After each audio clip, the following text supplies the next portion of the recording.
이야기들 좀 하겠습니다. 트럼프가요, 워싱턴 포스트와의 인터뷰에서 한국은 거대한 산업단지고 우리는 끊임없이 함선과 항공기를 보내고 군사훈련을 실시하고 있지만 한국에 하는 것만큼 공평하게 보상받지 못하고 있으며 전체 비용 중 겨우 일부를 돌려받는다고 주장을 했습니다. 한국의 안보 무임승차론을 다시 거론한 겁니다.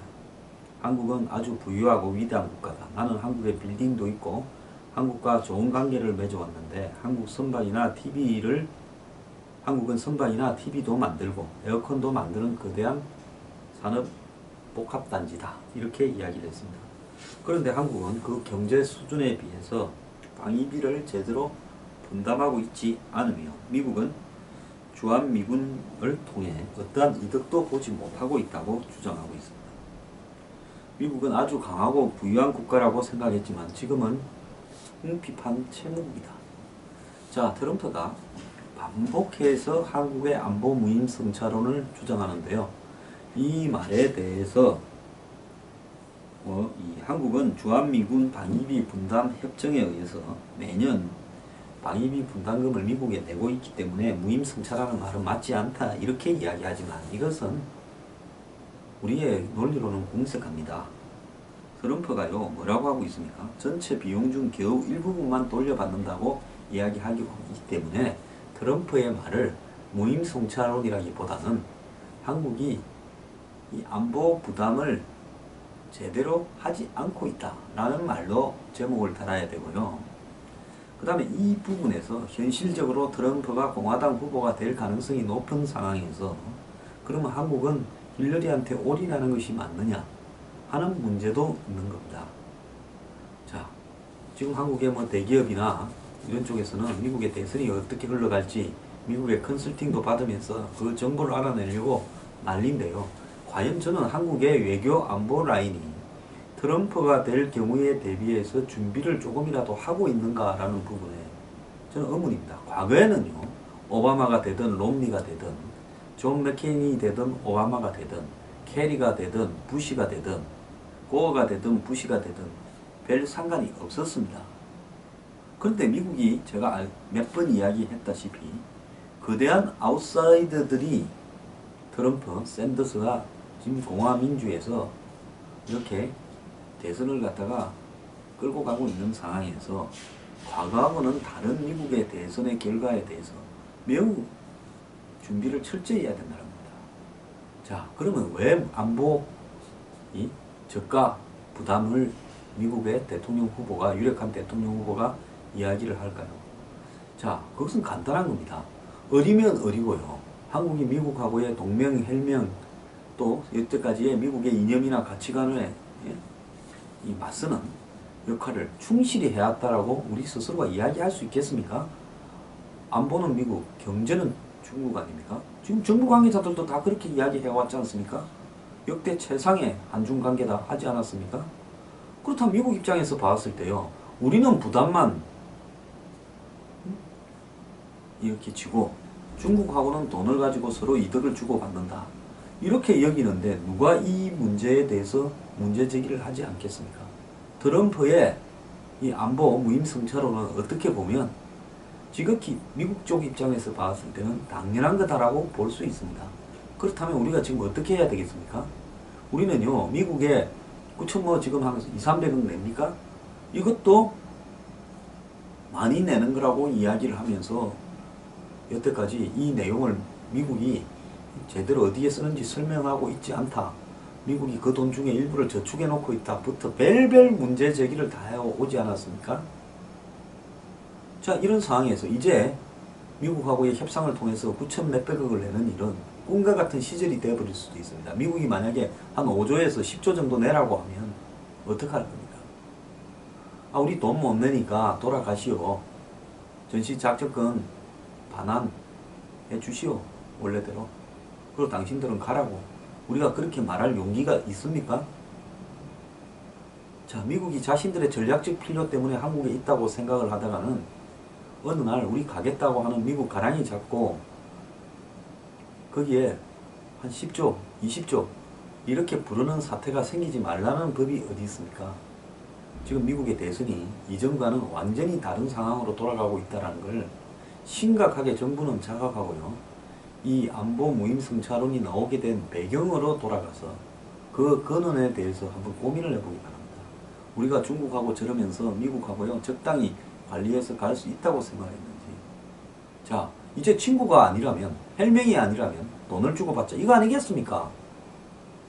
옛날에는 가족 같은 헬명이고 피를 나눈 친구기 때문에 돈은 좀 뒤로 빼자 이거였죠.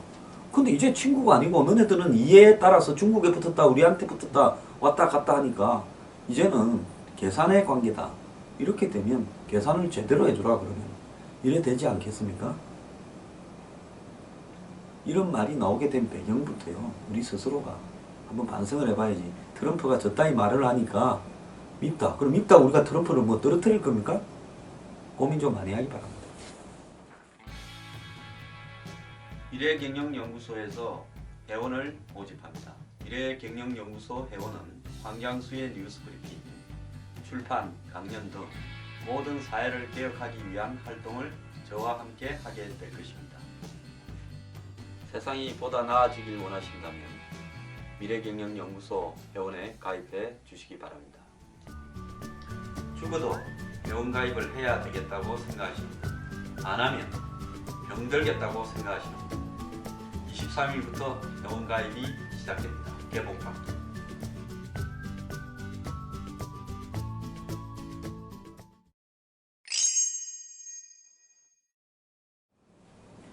일본 국민들은요, 봉건사에 살아서 그런지 사무라이, 이 한마디로 일본의 이 쇼군이라고 부르는 영주들 하에서 사무라이 시대를 살아서 그런지 국가나 어떤 권위에 저항을 하지 못하고 복종하는 일이 너무 많았습니다.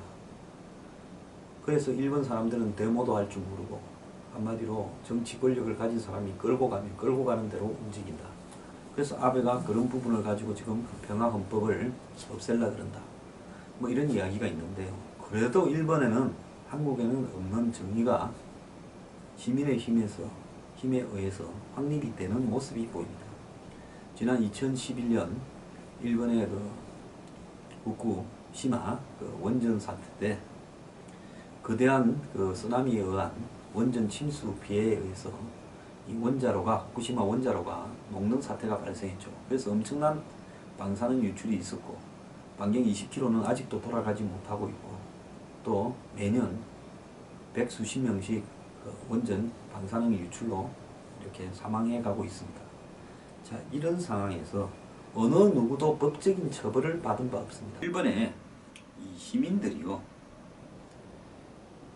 만 수천 명이 서명을 해가지고 일본의 동경전력의 전 회장, 전 부사장 2명, 3명을 법정에 세웠습니다. 일본 검찰은 이런 사고가 날 것을 예측이 불가능했다. 또 피해를 막기 위해서 대책을 세우는 것도 실질적으로 쉽지가 않았다. 이렇게 해서 원전 사고에 대한 책임을 동경전력에 묻지 않았습니다.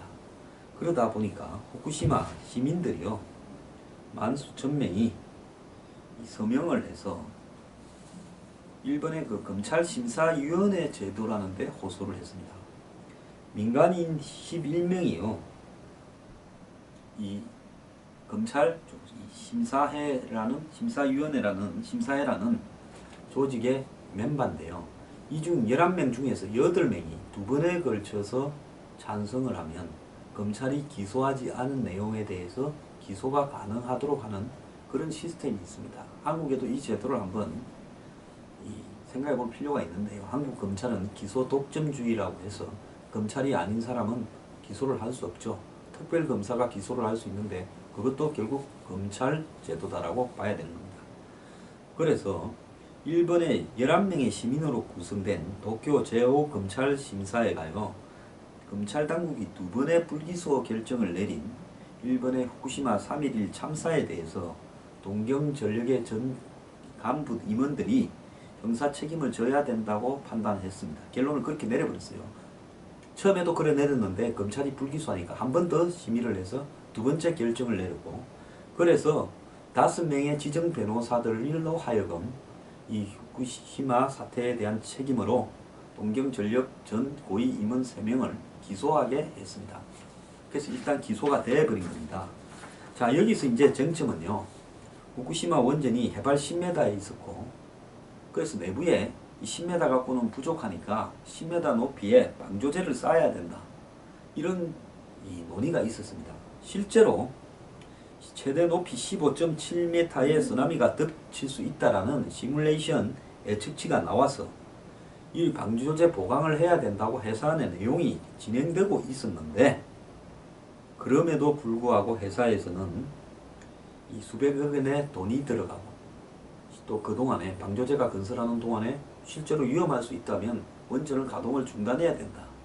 이런 어떤 이 이유들 때문에 알고서도 원전을 위한 이 쓰나미를 막기 위한 방조제를 쌓지 않았다는 겁니다. 그래서 이 책임을 이 인적 한마디로 어떤 재난이다 이렇게 가정을 해서 불가항력이 아니었다.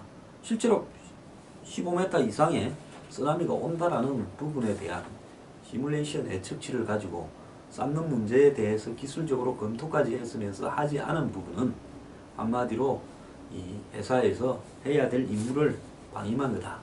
이렇게 해서 처벌을 하겠다는 겁니다.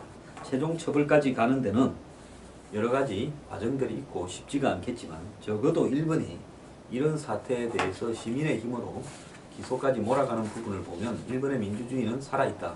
저는 그렇게 느낍니다. 한국은 언제 이런 일이 가능하겠습니까?